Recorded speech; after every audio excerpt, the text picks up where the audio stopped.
Hello दोस्तों, कैसे हो आप सब। आज की इस वीडियो में बेसिकली हम जुरिस्डिक्शन डिफाइन करेंगे। जो कोर्ट की जुरिडिक्शन है वो जुरिडिक्शन क्या होती है। सीपीस कोड ऑफ सिविल प्रोसीजर में जुरिडिक्शन की जो डेफिनेशन दी हुई है वो हम देख लेते हैं। और कितनी तरह की जुरिडिक्शन है, जैसे टेरिटोरियल जुरिडिक्शन है, पिक्यूनियरी जुरिडिक्शन है, सब्जेक्ट मैटर जुरिडिक्शन है, या फिर अपीलेट जुरिडिक्शन है, ओरिजिनल जुरिडिक्शन है। ये सारी की सारी इस वीडियो में हम कवर कर लेंगे, ठीक है। और ये जुरिडिक्शन का मैटर बहुत ही, जुरिडिक्शन की जो क्लास है बहुत ही इंपॉर्टेंट क्लास है। इसके बाद में सेक्शन 9 की क्लास एक अपलोड करूंगा। अभी पहले इस क्लास को हम ढंग से पढ़ लेते हैं। तो जुरिस्डिक्शन की अगर हम बात करें तो मैं बहुत ही क्लियर वर्ड में आपको बताऊं कि जुरिस्डिक्शन जो वर्ड है वो दो शब्द से मिला है। देखो, जुरिस प्लस डिक्शन। जुरिस का मतलब होता है लैटिन मीनिंग होता है लॉ, और डिक्शन का मतलब होता है डिक्टेट करना।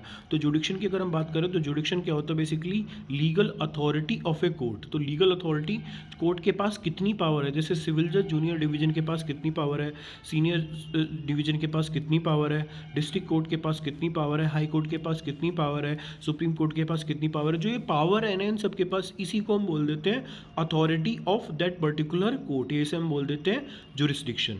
अब सिविल कोर्ट में जो civil code of civil procedure है, इसमें कितने तरह की जुडिक्शन है वो हम देख लेते हैं। तो पहले इसमें टेरिटोरियल जुडिक्शन है। टेरिटोरियल जुडिक्शन जो बेसिकली एक पर्टिकुलर टेरिटरी की बात करते हैं कि किस पर्टिकुलर टेरिटरी में हमको सूट फाइल करना है। तो जब हम बात करेंगे सेक्शन 16, 17, 18, तो अगर हम प्रॉपर्टी से रिलेटेड कोई मैटर सूट फाइल कर रहे होते हैं, सपोज करो प्रॉपर्टी दिल्ली में सिचुएटेड है, तो मैं बी के अगेंस्ट में केस कर रहा हूँ, मैं गाजियाबाद में रहता हूँ, बी रहता है शिमला में, लेकिन प्रॉपर्टी दिल्ली में सिचुएटेड है। तो सेक्शन 16, 17 और 18 बोलता है कि जहाँ प्रॉपर्टी सिचुएटेड होती है आपको केस वहीं करना होता है।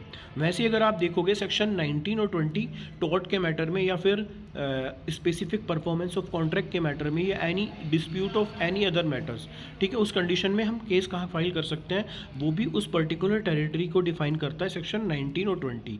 तो टेरिटरी का मतलब है कि एक पर्टिकुलर जियोग्राफिकल एरिया जो है उसमें हमको सूट फाइल करना है। This defines the geographical area with in which a court can exercise it's authority. और ये कहाँ से कहाँ तक दिया हुआ है, relevant section 16 to 20। Example, A file A suit for recovery of property situated in Delhi.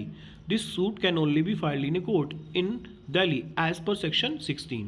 तो मैंने आपको बताया था ना, जैसे प्रॉपर्टी जहाँ सिचुएट होती है, तो अगर प्रॉपर्टी से रिलेटेड डिस्प्यूट है तो सेक्शन 16 बोलता है सूट आपको वहीं फाइल करना है। लेकिन एनी अदर सिविल डिस्प्यूट में आप कहाँ सूट फाइल करोगे, तो वो बेसिकली सेक्शन 19 और 20 में दिया हुआ है कि आपको कहाँ फाइल करना है। जैसे जहाँ डिफेंडेंट रहता है, डिफेंडेंट रिसाइड्स जो रहता है, या पर्सनली वर्क फॉर गेन करता है, बिजनेस करता है, ठीक है। तो ये सारे के सारे पैरामीटर्स दिए हुए हैं सेक्शन 20 में। एनी अदर मैटर्स में आप सूट कहाँ फाइल करोगे। और ये एक मैक्सिम होता है जिसे हम बोलते हैं इक्विटी एक्ट इन पर्सोनम।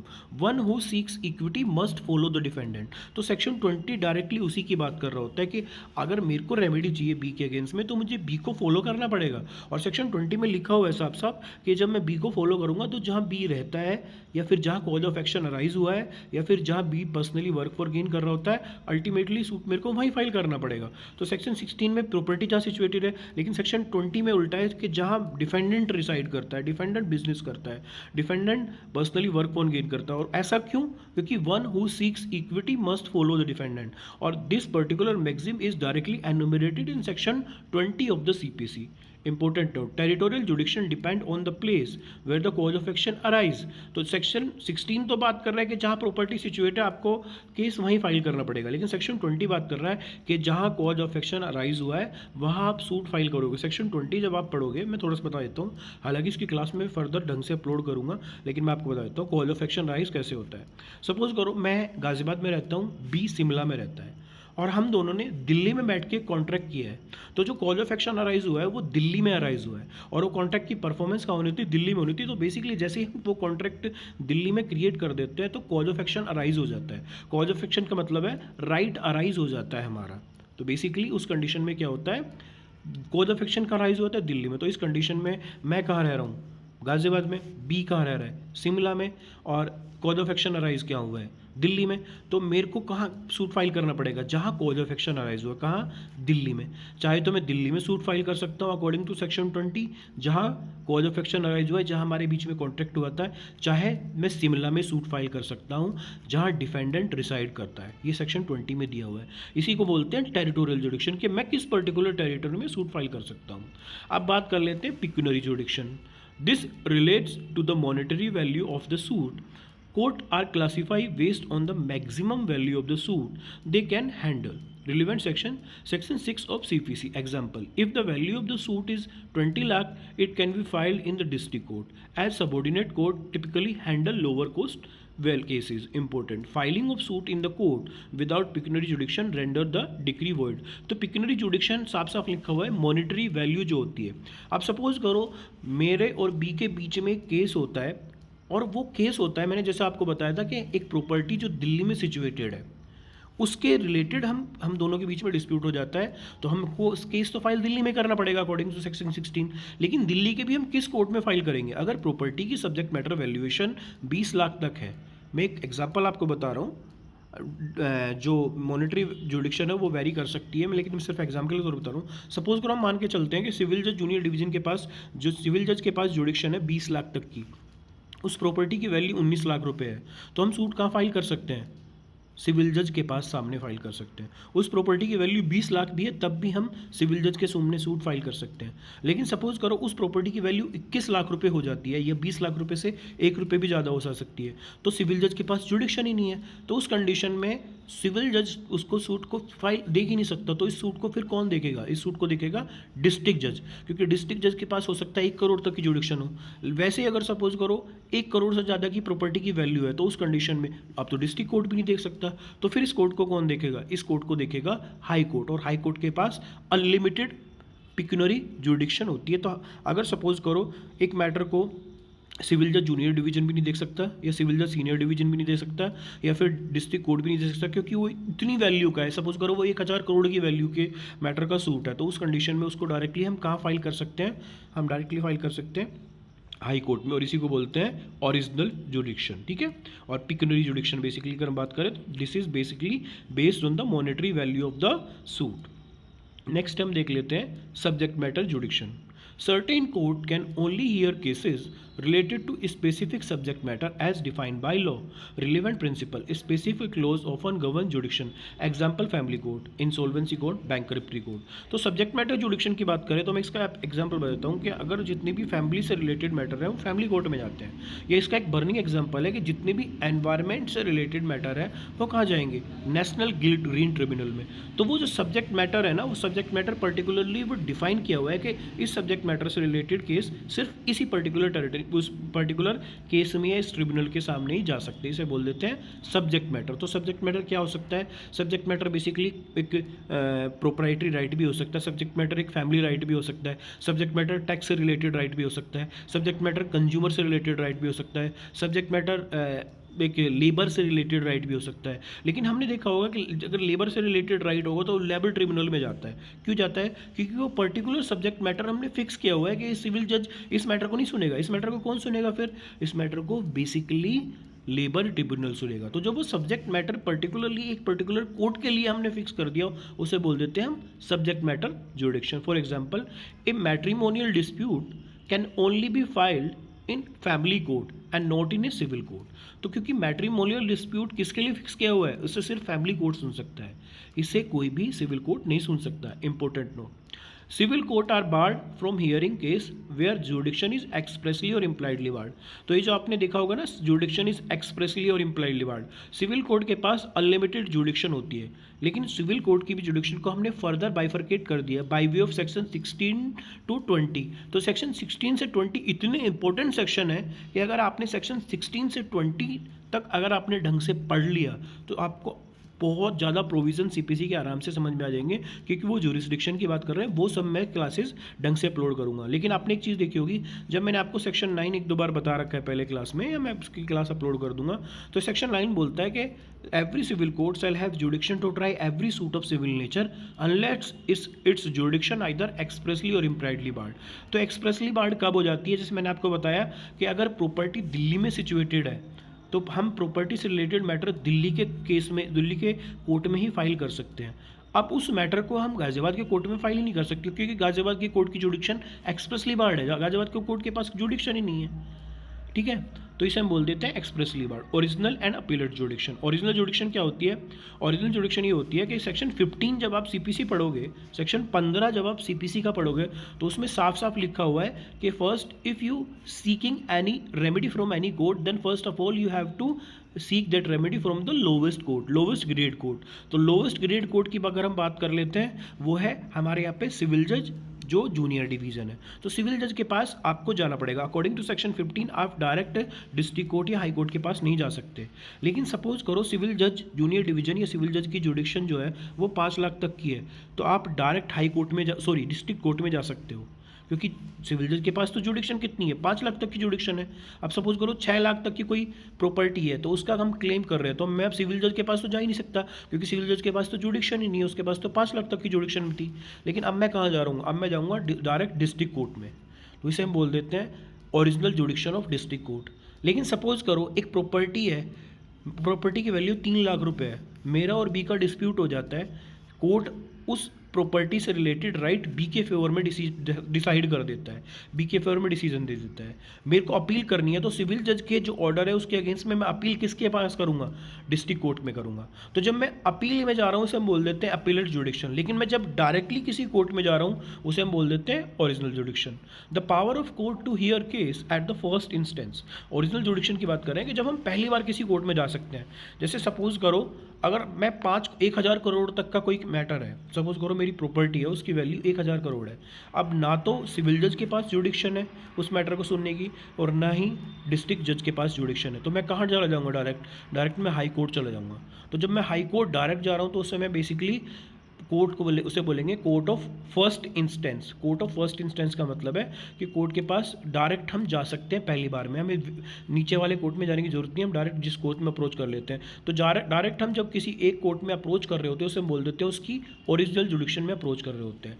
वहीं अपीलेट जुडिक्शन, जैसे मैंने बताया कि अपीलेट जुडिक्शन क्या होती है कि जब आप सिविल जज ने कोई आपके अगेंस्ट में डिसीजन दिया तो आप उसके अगेंस्ट में डिस्ट्रिक्ट कोर्ट में जाओगे, डिस्ट्रिक्ट कोर्ट ने अगर आपके अगेंस्ट में डिसीजन दिया तो आपके उसके अगेंस्ट में हाई कोर्ट जा सकते हो, हाई कोर्ट नहीं दिया तो आप सुप्रीम कोर्ट जा सकते हैं। जब निचले कोर्ट के अगेंस्ट में आप ऊपर जा रहे हो तो उसे हम बोल देते हैं अपीलेट जुरिडिक्शन, ठीक है।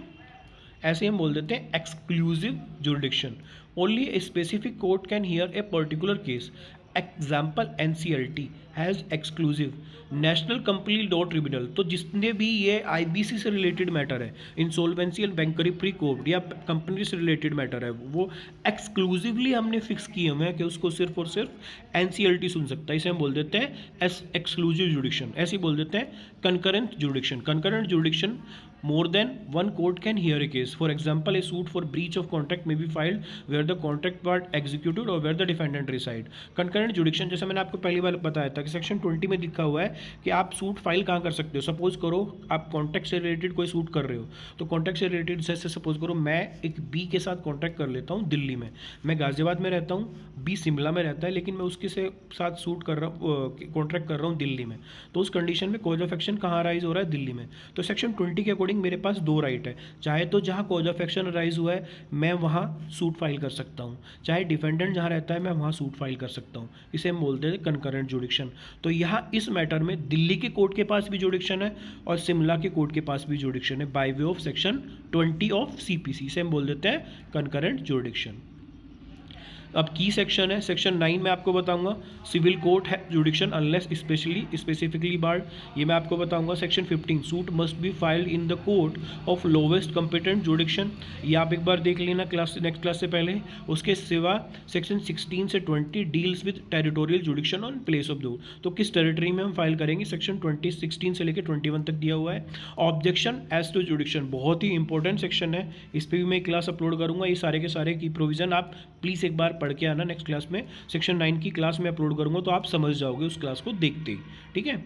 उसके अलावा किरण सिंह वर्सेस चमन पासवान केस है, इस केस में बोल दिया था बहुत लैंडमार्क जजमेंट है, इस पे केस भी आता है, इस पे डायरेक्ट केस भी क्वेश्चन भी आता है कि what has been held in Kiran Singh versus Chaman Paswan. तो इसमें हुआ था कि held that decree passed by a court without jurisdiction is void. तो जुडिक्शन की बात मैंने बताई थी ना, जुडिक्शन का मतलब होता है अथॉरिटी ऑफ द कोर्ट, लेकिन अगर कोई कोर्ट विदाउट अथॉरिटी कोई डिग्री पास कर रहा है वो डिग्री वॉइड होगी। वॉइड का मतलब होता है उस डिग्री की कोई वैलिडिटी नहीं होगी। ये किस केस में बोल दिया था? किरण सिंह वर्सेस चमन पासवान में।